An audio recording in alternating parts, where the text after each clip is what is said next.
Nós estamos fazendo o Mundo Limpo. A gente fez antes com um circuito. Quando a forma de resposta a gente fez com uma cartelinha.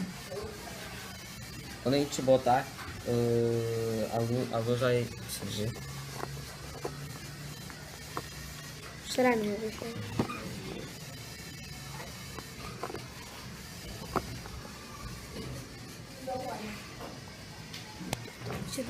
Ah, tá. E pra gente saber quando se a resposta tá certa ou não, a gente fez uma resposta. Que daí fala se tá certo ou não. Ah, tá.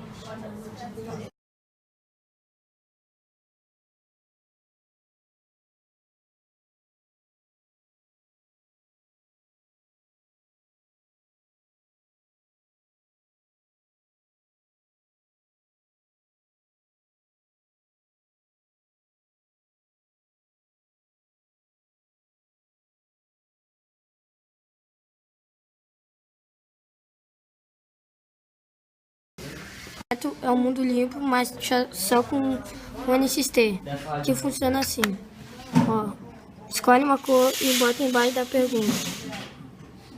Depois que apareceu a pergunta e leu, pega o tem dois acessórios de toque, sim ou não.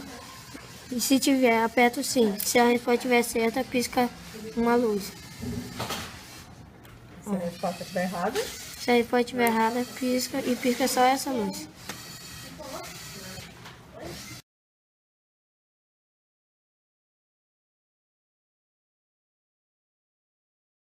Vai lá.